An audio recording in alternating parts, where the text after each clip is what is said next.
na carta do apóstolo Paulo aos Filipenses. Os irmãos que nos acompanham em nossa igreja, especialmente os membros, sabem que nós concluímos o livro do profeta Joel, e aí o nosso pastor entrou de férias. Ao retornar das férias, tivemos aqui uma série de pregações urgentes para a nossa igreja sobre salvação, a missão da igreja e o compromisso com a igreja de Cristo, com a igreja local. E agora retornamos para as exposições bíblicas dos livros e hoje nós vamos iniciar, na verdade, carta do apóstolo Paulo aos Filipenses. Convido você ao capítulo 1.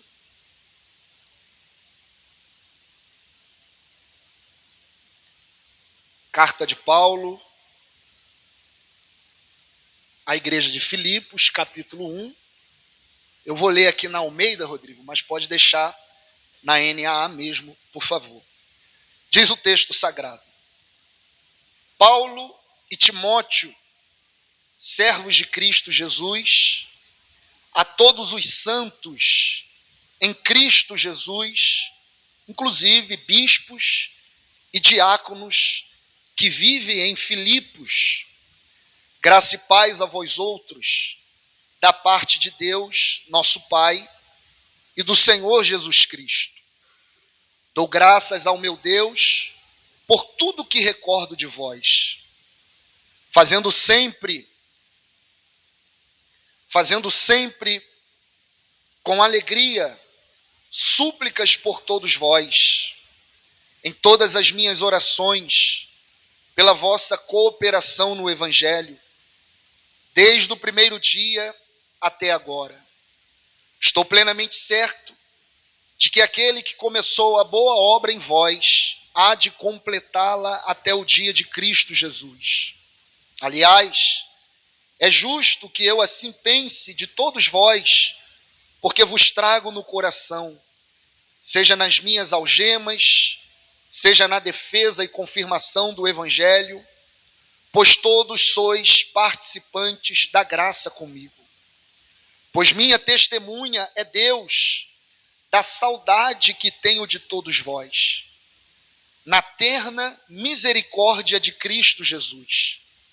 E também faço esta oração, que o vosso amor aumente mais e mais em pleno conhecimento e toda a percepção, para provardes as coisas excelentes e serdes sinceros e inculpáveis para o dia de Cristo, cheios do fruto de justiça, o qual é mediante Jesus Cristo, para a glória e louvor de Deus. Amém. Vamos orar ao Senhor. Pai Santo, obrigado, Senhor, porque quis o Senhor se revelar a nós por meio de sua palavra, por meio das Escrituras. Existe, Senhor, a revelação geral, aonde podemos perceber na natureza a grandeza do Senhor. Podemos perceber que existe um ser que planejou, que arquitetou, que criou. Mas quando nós olhamos para as Escrituras, nós conseguimos entender a revelação especial de quem tu és, quais são seus propósitos, o que o Senhor designou. Te louvamos por isso, porque quis o Senhor se dar a conhecer. O Senhor quis se revelar aos homens e isso se dá por meio de sua palavra. E rogamos a seu Santo Espírito que nesta manhã, mais uma vez, o Senhor abra os olhos do nosso entendimento, para entendermos, Senhor, a revelação contida em tua palavra. Fale conosco, Senhor. Fale conosco. Tenha misericórdia da sua igreja, tenha misericórdia de mim, tenha misericórdia de todos nós.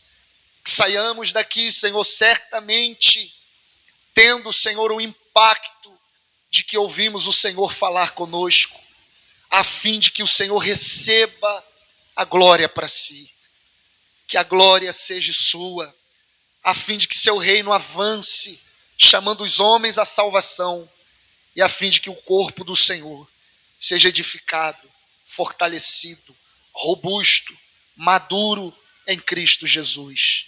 É o que te oramos, confiando em Cristo, no nome de Jesus. Amém e amém. Então, estamos iniciando carta do apóstolo Paulo aos Filipenses. E vale ressaltar a introdução dessa carta, o pano de fundo dessa carta, e vai fazer todo o sentido quando nós entrarmos de fato na carta e na sua exposição. Na segunda viagem missionária do apóstolo Paulo, Paulo tinha em sua companhia Timóteo, Silas e Lucas. Esses três companheiros, na segunda viagem missionária do apóstolo, e o intuito do apóstolo, o plano, o desejo, o projeto do apóstolo Paulo, era ir para o Oriente. A sua segunda viagem missionária, o desejo dele era ir para a Ásia, evangelizar a Ásia. Contudo, no meio do percurso, no meio do trajeto do apóstolo ir para o Oriente, rumo à Ásia, evangelizar a Ásia, Deus mudou o plano do apóstolo, já estava na agenda de Deus e não na agenda do apóstolo. Deus muda a rota, Deus muda o percurso, Deus muda a jornada, e ao invés do apóstolo ir para o Oriente, Deus conduz o apóstolo para o Ocidente, portanto, a saber, a Europa. O apóstolo desejava ir para o Oriente, contudo, Deus leva o apóstolo Paulo para o Ocidente. O apóstolo chega na Europa, a primeira cidade que era uma divisa entre o Oriente e o Ocidente era a cidade de Filipos. O apóstolo chega em Filipos e passou a pregar o evangelho na cidade de Filipos, e teve ali algumas conversões, por exemplo, como de Lídia. E Lídia, a sua conversão foi muito importante para aquele contexto, pois ela abriu a porta da sua casa e hospedou a igreja de Cristo lá em Filipos, na sua residência.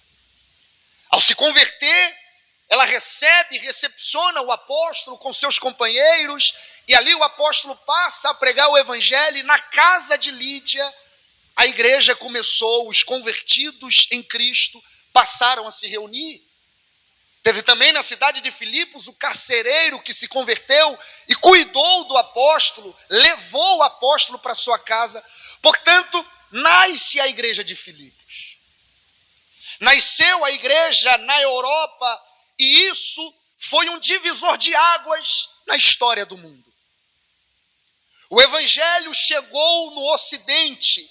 A primeira cidade da Europa a ser evangelizada foi a cidade de Filipos. E isso foi uma decisão soberana de Deus direcionar o evangelho para aquele local. Foi uma decisão soberana da parte de Deus levar o evangelho para o Ocidente. Este evangelho que de fato começa no Oriente, agora chega no Ocidente. E por que isso é um divisor na história do mundo? Porque o evangelho que atingiu o Ocidente, ele se espalha por toda a Europa. Até quando o apóstolo, na sua segunda prisão em Roma, prega o evangelho lá, esse evangelho que começa em Filipos e depois em Roma, ele vai se alastrando por todo o Ocidente, por toda a Europa. E toda a Europa foi impactada pelo evangelho, e este evangelho, que começa no Oriente, chega no Ocidente, do Ocidente chegou até nós. Chegou até a mim, chegou até a você. Era um plano soberano da parte de Deus. Passa-se aproximadamente 10 anos depois da igreja de Filipos ter sido plantada. A essa altura, o apóstolo está preso em Roma, e esta prisão é a sua primeira prisão. Paulo esteve 2 vezes preso em Roma. A primeira era uma prisão domiciliar. Ele ficou preso aproximadamente 2 anos, talvez entre os anos 60 a 62 depois de Cristo. A segunda prisão do apóstolo é uma prisão já de um cárcere. Um lugar escuro, úmido, um lugar meio difícil de estar. Já esta primeira, onde ele está por 2 anos, ele pode receber visitas. É uma prisão domiciliar onde a própria igreja sustenta ele. Então, aproximadamente 10 anos se passa e ele está agora preso. E de lá, desta primeira prisão, o apóstolo vai escrever algumas cartas às igrejas. E essas cartas são conhecidas como as cartas da prisão. Paulo, portanto, de lá desta primeira prisão em Roma, escreve Efésios, Colossenses, Filemão e Filipenses. Alguns teólogos dizem que Filipenses foi a última carta a ser escrita nesta prisão. E eles dão alguns pontos específicos, o porquê. Eles explicam que esta carta foi a última escrita da prisão. E quando o apóstolo Paulo escreve aos Filipenses, Paulo tem em mente, eu consigo ver, 2 propósitos. 2 propósitos Paulo tem em mente ao escrever à igreja em Filipos. O primeiro propósito, Paulo quer agradecer a igreja de Filipos por sua generosidade. O apóstolo quer ser grato a essa igreja por sua grande generosidade, e é isso que nós vamos ver nesta manhã. O segundo propósito do apóstolo escrever a esta igreja é para alertar os perigos que essa igreja estava enfrentando, que eram 2.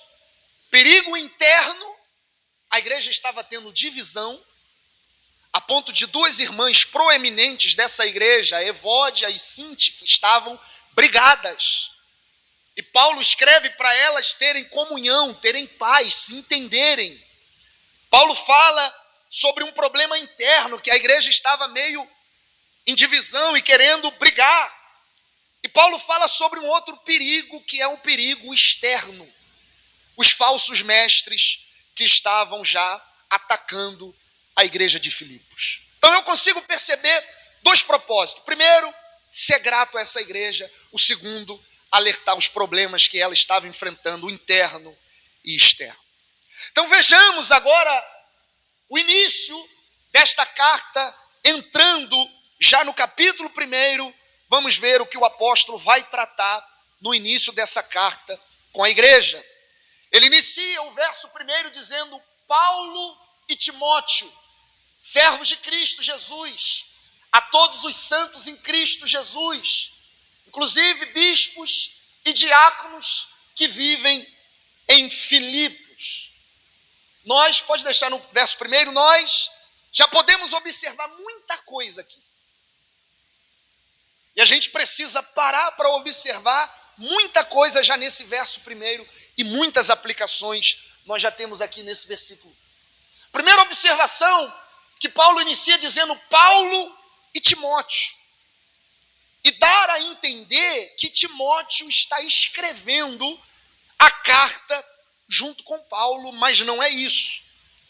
O autor desta carta é único e exclusivo o apóstolo Paulo. É unicamente exclusividade do apóstolo Paulo. É Paulo quem escreve esta carta. Mas a presença de Timóteo na saudação inicial da carta significa que Paulo, ao mencionar Timóteo, ele está de forma carinhosa mostrando que Timóteo estava com ele lá em Roma e também enviava à igreja a mesma mensagem. Paulo quer mostrar à igreja de Filipos que Timóteo está ali com ele, neste momento que ele escreve. E que as palavras de Paulo, carinhosamente, é as mesmas palavras de Timóteo, um discípulo de Cristo, um companheiro ministerial de Paulo. Portanto, Paulo menciona Timóteo, não que Timóteo estivesse escrevendo a carta junto com Paulo, mas como se Timóteo estivesse junto com Paulo, ao Paulo escrever a carta dizendo: eu concordo com tudo isso, é a minha mensagem também. São as minhas palavras junto com as palavras de Paulo também. Então, Paulo e Timóteo está aqui comigo, ele concorda com tudo que eu estou falando, ele está de acordo, ele também passa essas mesmas mensagens que eu estou passando para vocês. Paulo e Timóteo, o que somos? Igreja em Filipos, nós somos servos de Cristo Jesus. A palavra servos aqui é escravo. E nesse período se dizia ser servo de César. Nós estamos a serviço de Roma.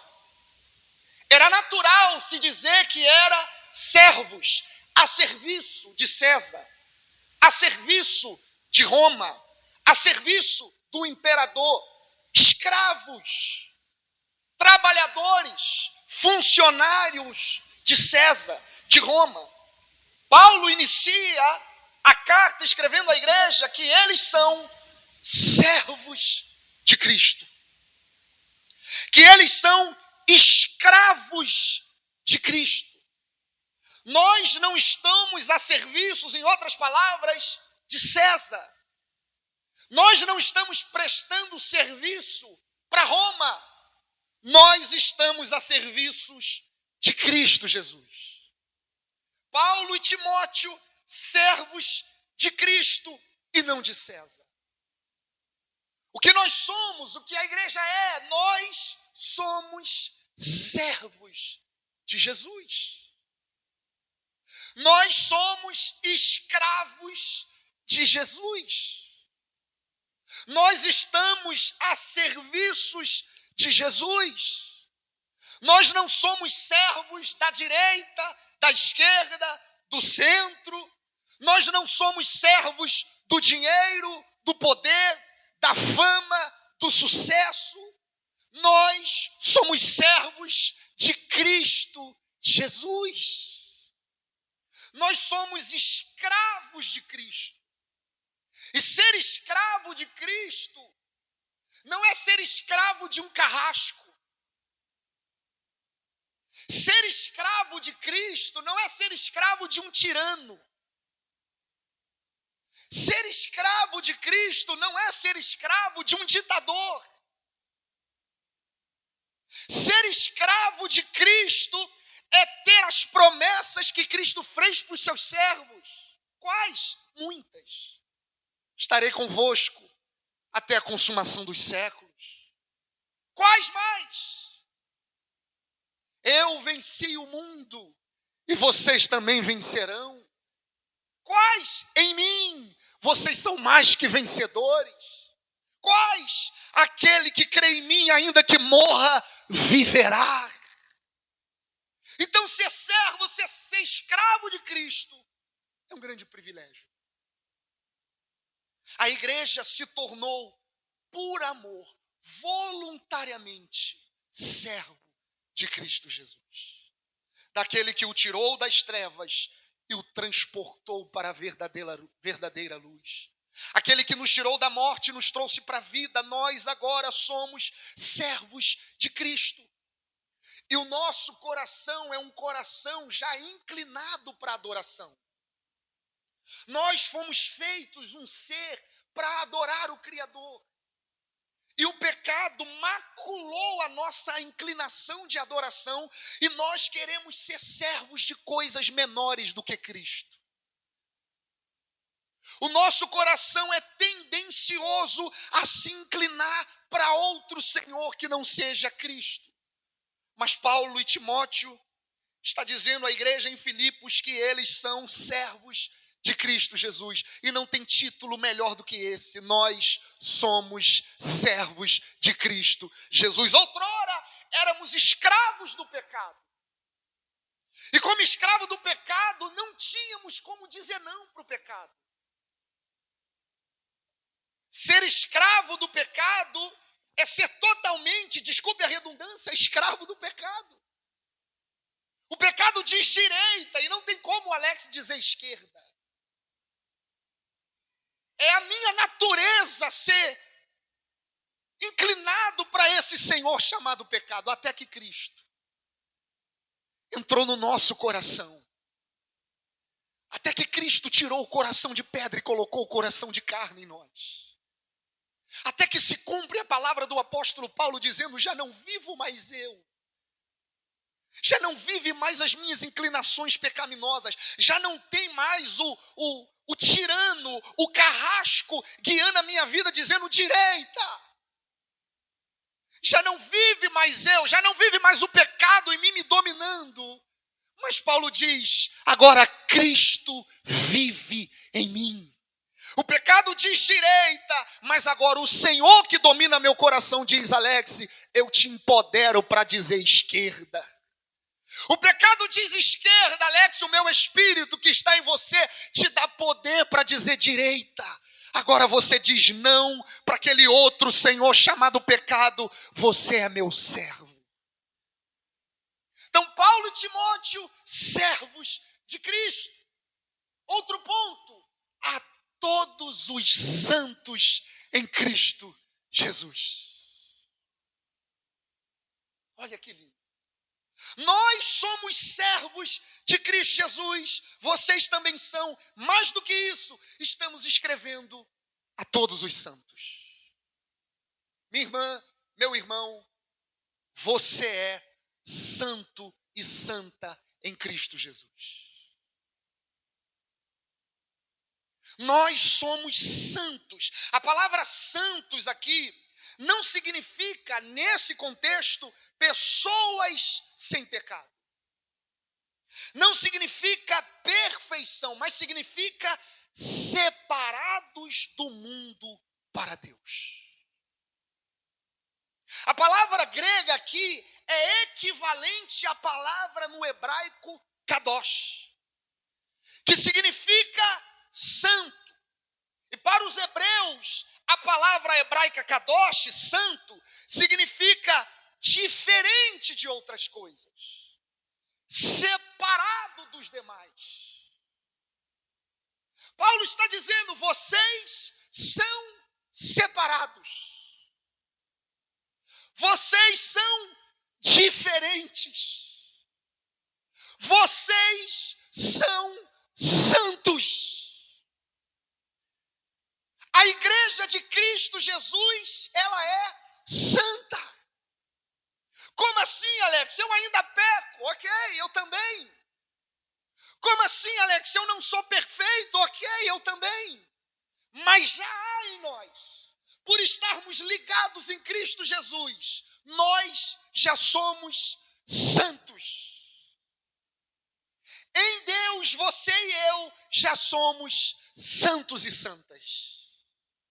Você tem noção do que é isso? Que em Cristo você é distinto dos demais, separado dos demais. Isso fala de separação. Nós, a igreja, é um povo separado, é um povo santo. Estamos neste mundo, estamos nessa terra, e aqui somos um povo distinto dos demais. O mundo está caminhando em uma direção, a igreja está caminhando em outra direção. O mundo tem uma cosmovisão, a lente pela qual enxerga a vida. A igreja tem uma outra lente pela qual enxerga a vida. O mundo tem uma filosofia, uma crença. A igreja tem uma outra filosofia, uma outra crença. Isso fala de distinção, de separação. Nós somos um povo distintos, nós somos um povo separados. Um um povo santo. E há uma promessa em Cristo Jesus que um dia, esse povo que é distinto, mas ainda peca, esse povo que é separado, mas ainda falha, esse povo que é distinto, mas ainda tem Evódia e Síntique que briga na igreja de Filipos.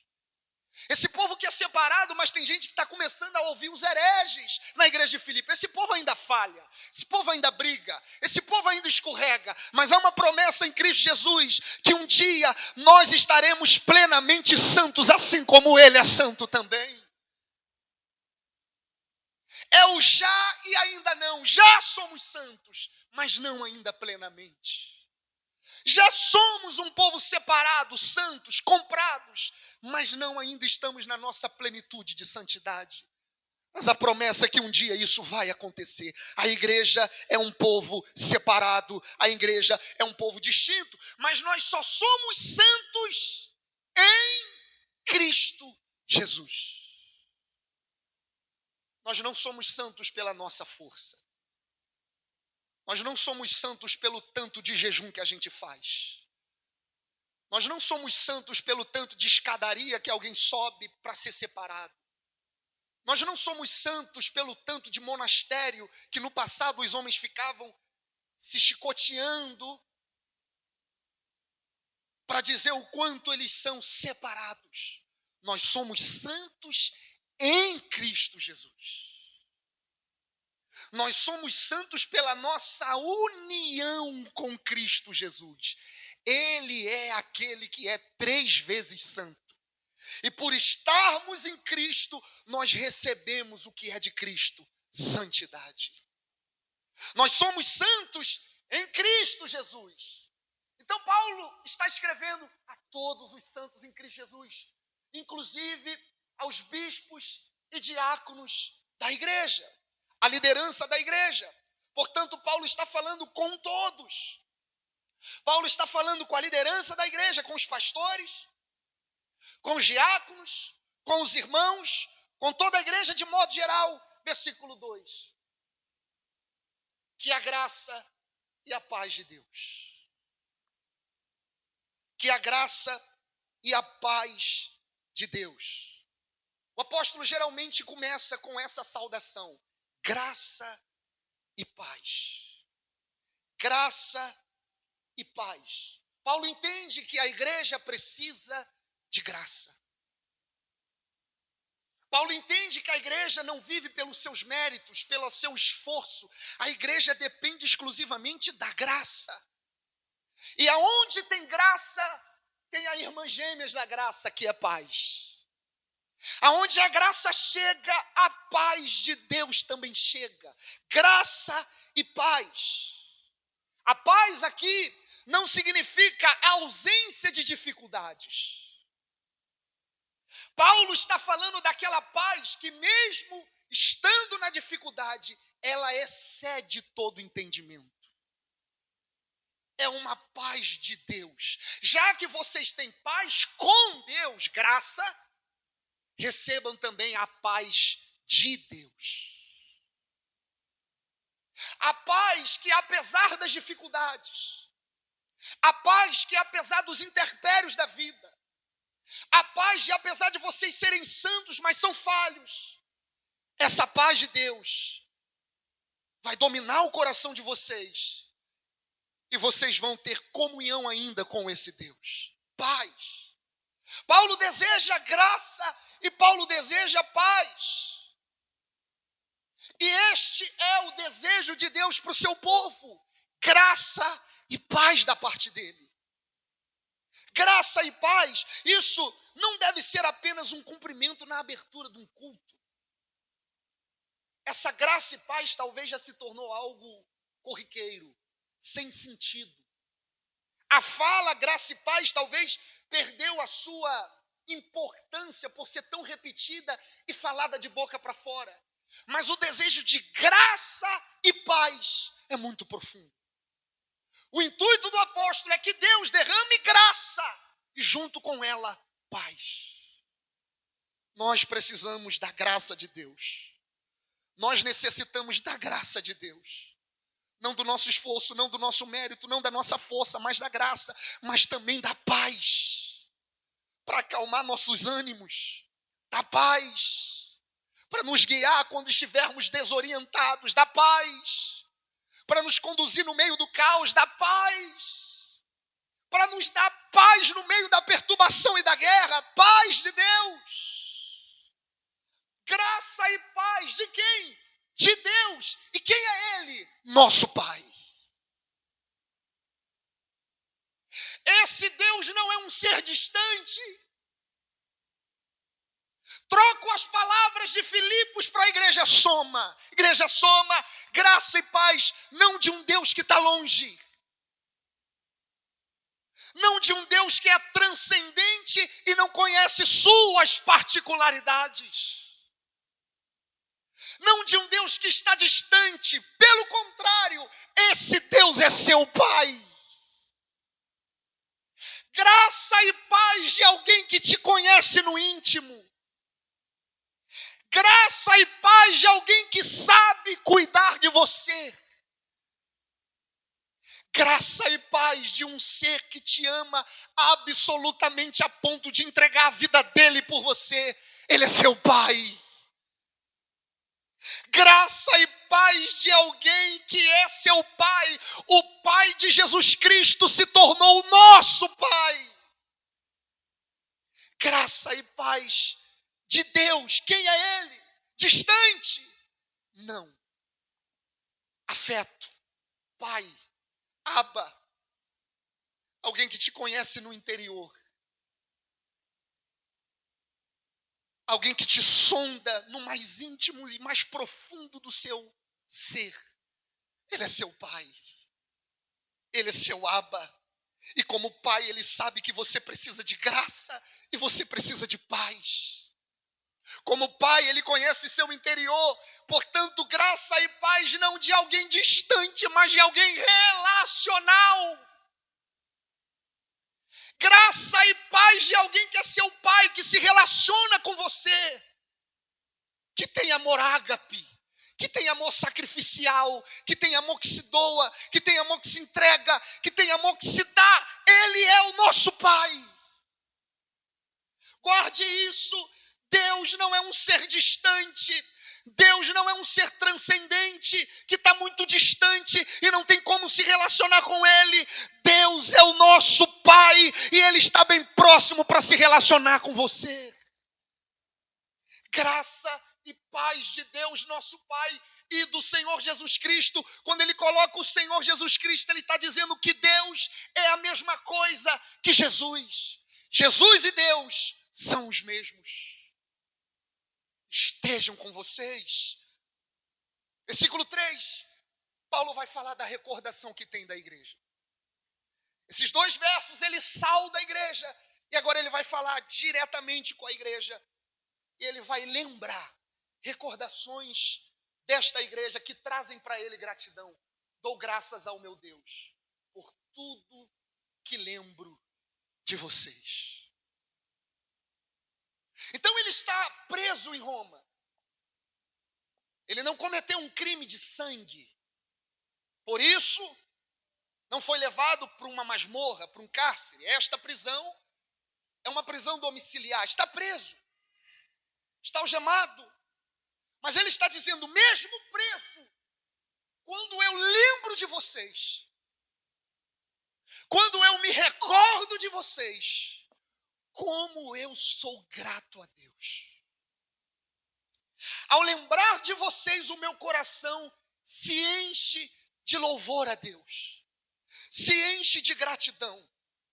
E é interessante, porque há recordações que ferem nosso coração. Abate nosso espírito. Provoca dor na gente.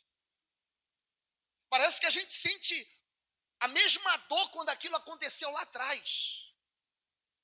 Há lembranças dolorosas. No entanto, quando Paulo volta ao passado e se lembra da igreja de Filipos, seu peito se enche de gratidão a Deus. Sua alma é inundada de gratidão e ele diz, Eu dou graças a Deus quando eu me recordo de vocês. E por que isso? Porque na cidade de Filipe, Paulo foi preso, açoitado, jogado no calabouço, colocado num tronco, humilhado diante de todo o povo de Filipos. Contudo, nesta mesma cidade, Paulo plantou uma igreja que foi a principal coroa da sua alegria.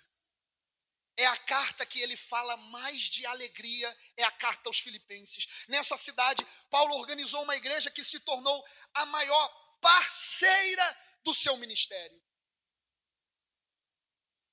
A principal igreja parceira do ministério de Paulo.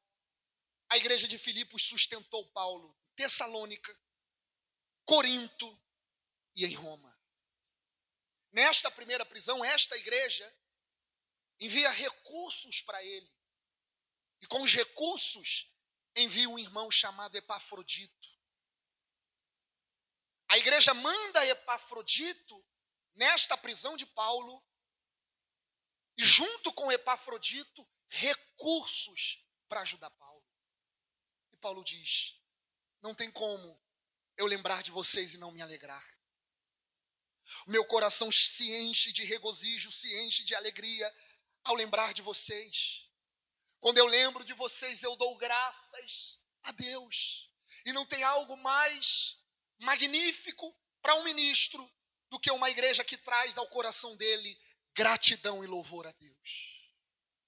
Verso 4. Estou começando a ficar rouco. Verso 4. Ele faz uma intercessão contínua.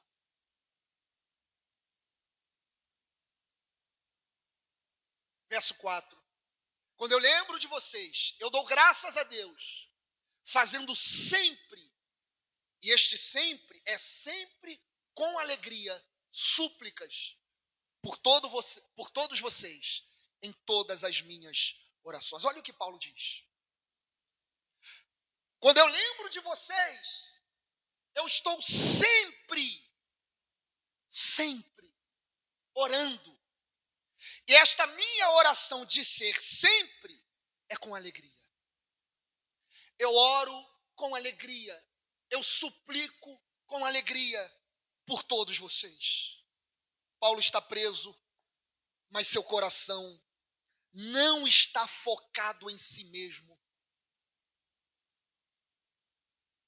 Paulo está preso, mas Paulo está focado na igreja.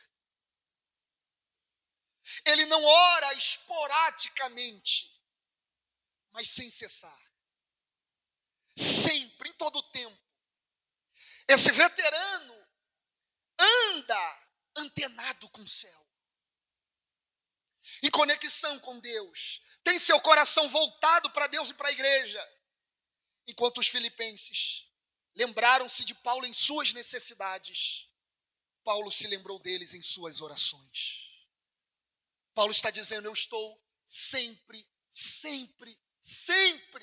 com alegria orando por vocês. Igreja, nós precisamos ser atento às necessidades dos ministros. E os ministros devem orar sempre com alegria pela sua igreja. Contudo, isso é mais do que uma troca entre igreja e ministros.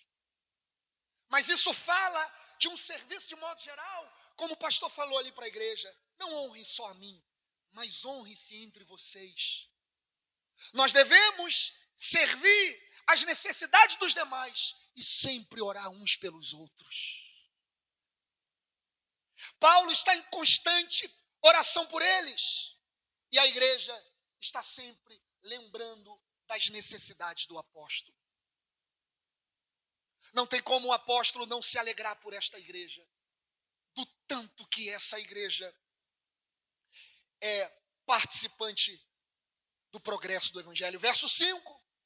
Paulo agradece pela cooperação do evangelho dessa igreja. Por isso que ele se enche de gratidão. Dou graças pela maneira como vocês têm participado na proclamação do evangelho, desde o primeiro dia até agora, quando eu estou preso. Vocês têm cooperado comigo, participado comigo. Desde o primeiro dia que eu fui aí, até agora quando eu estou preso. Não tem maior alegria para um ministro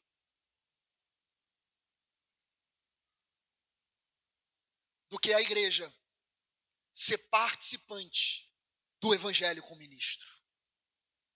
Não tem maior deleite para um obreiro da seara do que essa igreja cooperar com o avanço do evangelho. Os filipenses não apenas aplaudiram os esforços de Paulo na divulgação do evangelho. Eles não são espectadores do ministério de Paulo.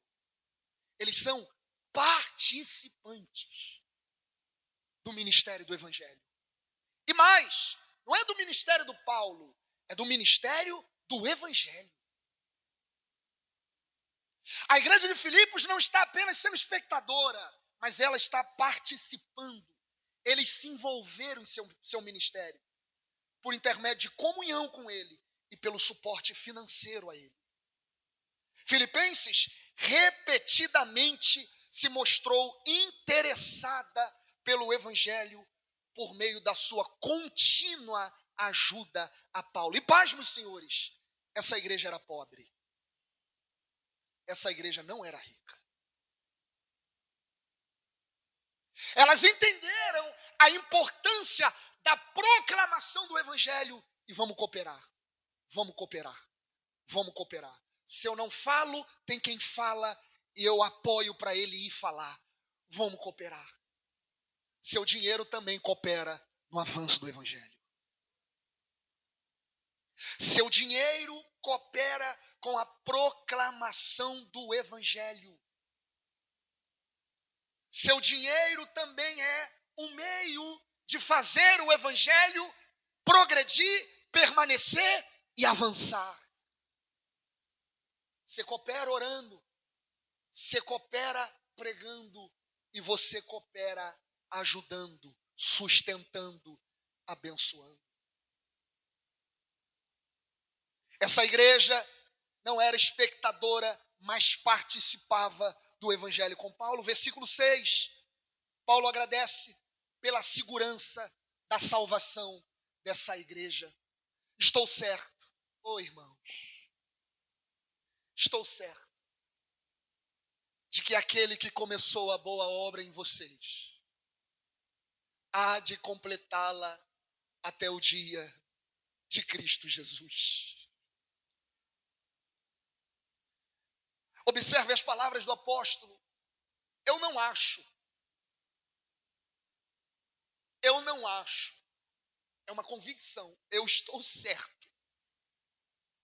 É uma certeza. A experiência do apóstolo nesse relacionamento com Deus não faz ele duvidar.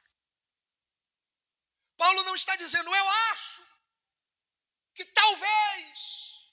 Não, eu estou certo. Eu tenho certeza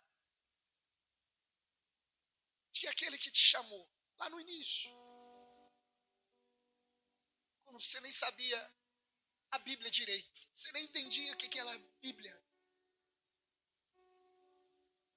mas seu coração foi inundado ao ouvir o evangelho.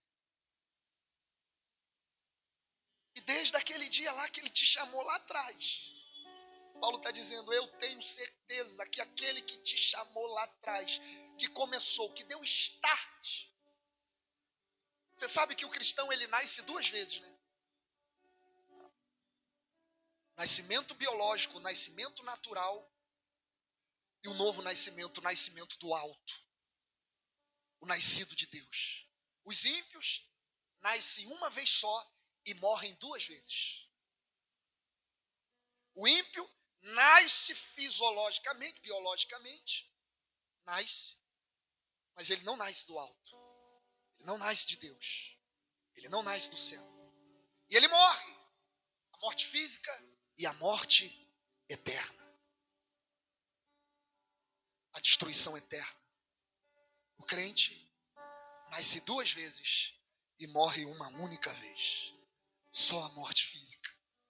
Paulo está dizendo, eu tenho certeza. Eu estou certo. Não é, Douglas, eu acho, é uma certeza. Eu estou certo de que aquele que começou a boa obra,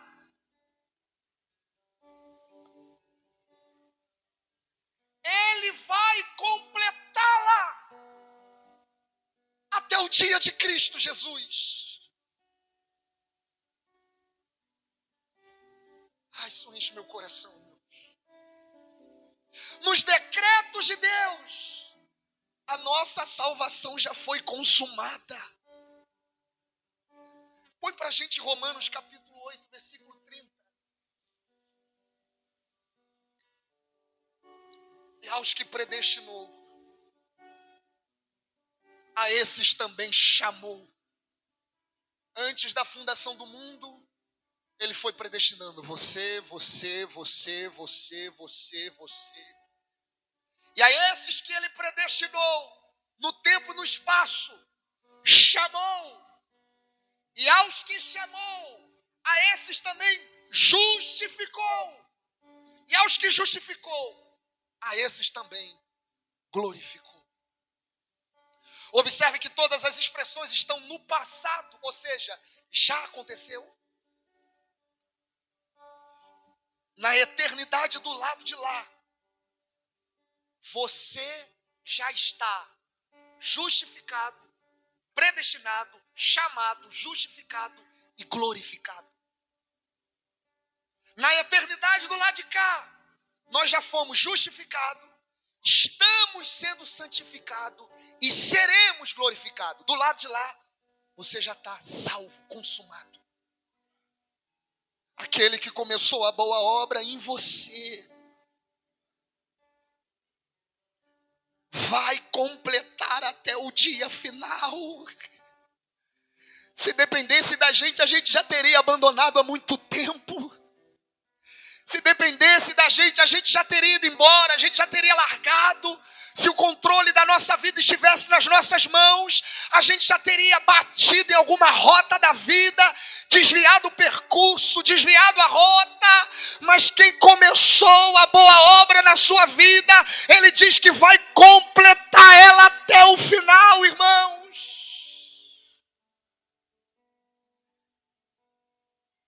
Entre altos e baixos,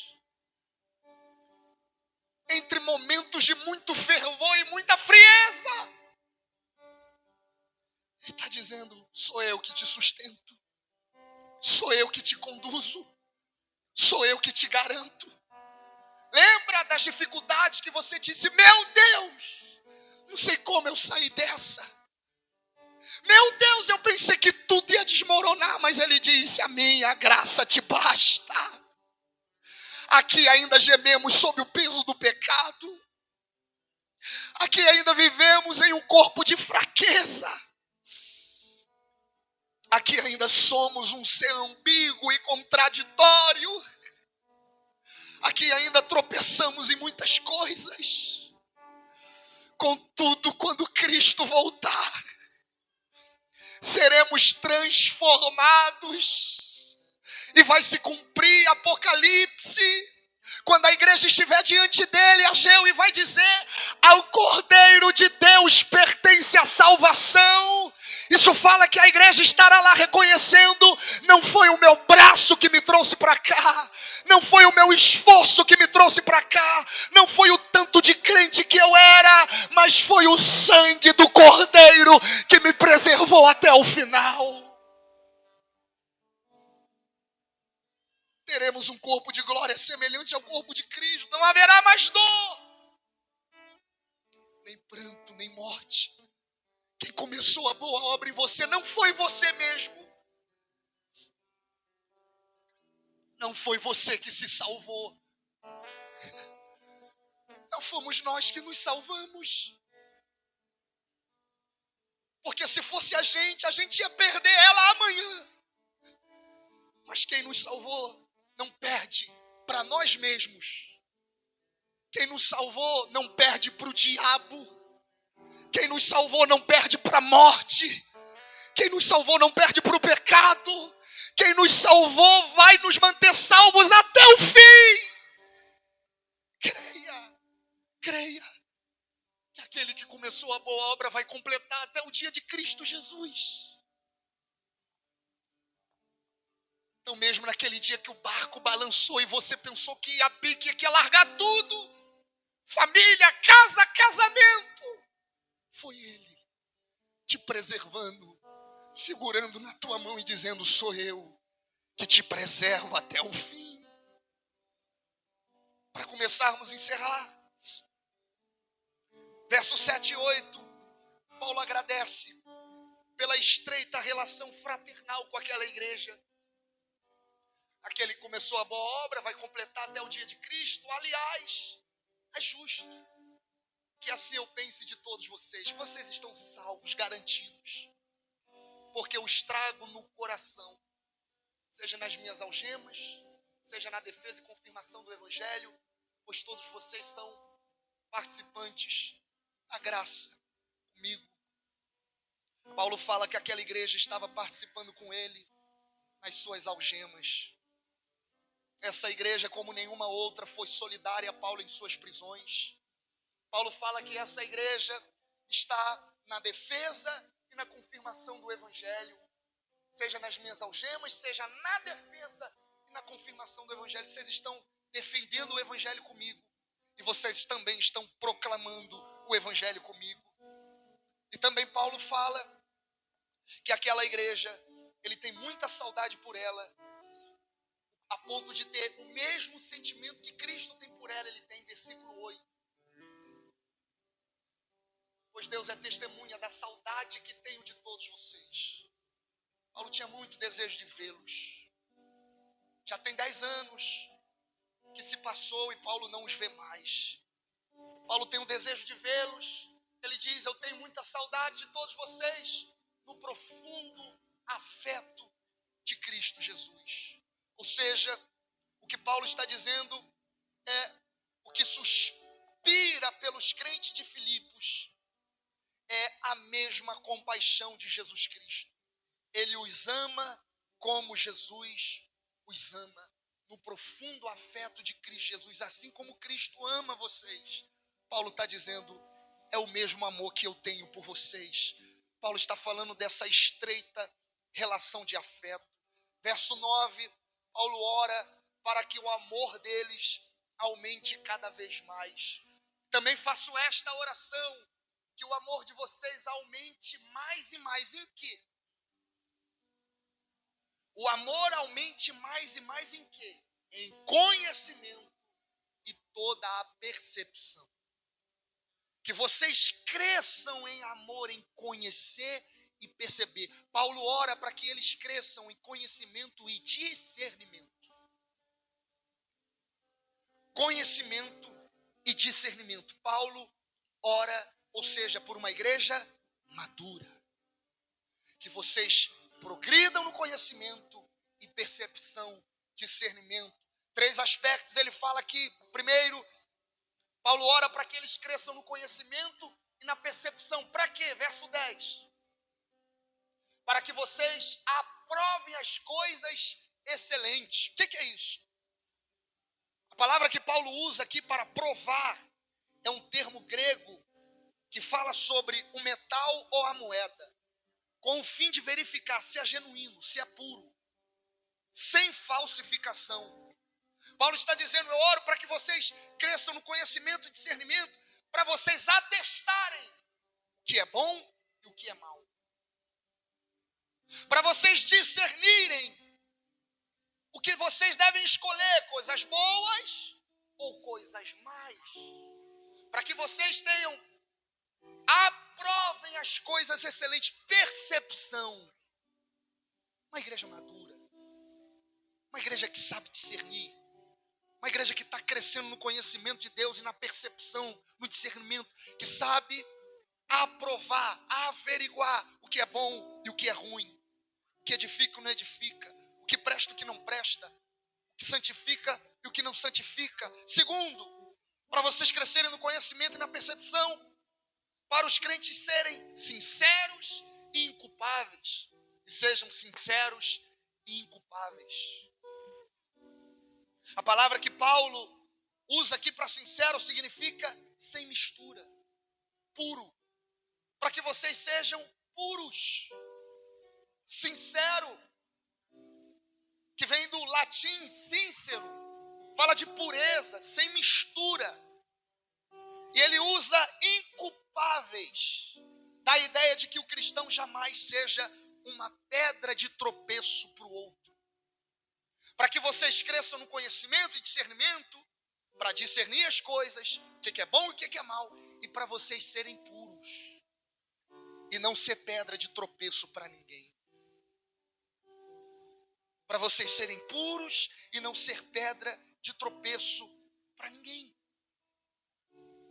Terceiro, para os crentes estarem preparados para a segunda vinda de Cristo. Escolher o que é bom e não o que é mal. Ser puro e não ser pedra de tropeço para ninguém, para estar pronto para o dia do Senhor. Devemos viver como se Cristo fosse voltar hoje ou amanhã.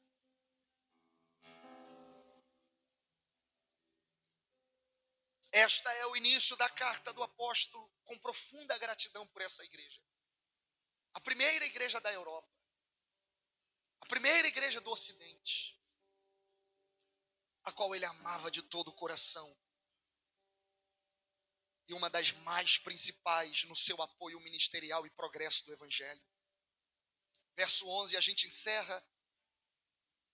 Os frutos de crescer nesse conhecimento, discernimento e ter essas percepções. Isso vai gerar frutos, no versículo 11, cheios de fruto de justiça. Quando vocês crescerem no conhecimento, no discernimento, amando o Senhor acima de todas as coisas, quando vocês estiverem maduros, estiverem amadurecendo, vocês vão discernir, vocês não vão ser pedra de tropeço para ninguém, vocês estarão prontos para a vinda de Cristo e vocês vão frutificar. Vocês vão se apresentar a Cristo, não com as mãos vazias. Uma igreja madura é uma igreja que naquele grande dia não vai se apresentar a Cristo com as mãos vazias, mas vai apresentar os frutos de justiça. E olha como esses frutos de justiça estão, que vêm por meio de Jesus Cristo. Esses frutos de justiça não vêm de nós mesmos. Esses frutos de justiça vêm por meio de Cristo Jesus. Não produzimos frutos por nós mesmos. O que existe de bom em nós é obra de Cristo. Eu acho que é Lutero que dizia: tudo de ruim que há em mim é de mim mesmo, mas tudo de bom que há em mim é Cristo em mim. Então nós vamos apresentar diante de Cristo seus frutos de justiça, não por nós mesmos, mas por meio de Cristo. Para o quê? Para a glória e louvor de Deus. O propósito final da vida do cristão é a glória e o louvor de Deus. No final de tudo, a igreja madura que Paulo ama tanto e ele deseja é que ela se apresente diante de Cristo naquele grande dia com seus frutos por meio de Cristo, a fim de que Cristo seja glorificado, porque tudo vem dele, tudo é por meio dele e tudo se volta para ele. Bendito seja Deus para a glória do Pai. No fim de tudo é que Deus seja glorificado. O apóstolo inicia essa carta mostrando sua profunda gratidão, seu profundo amor por esta igreja e o quanto que ele deseja que essa igreja cresça em maturidade a fim de se apresentar a Cristo com seus frutos de justiça. Amém? Vamos orar.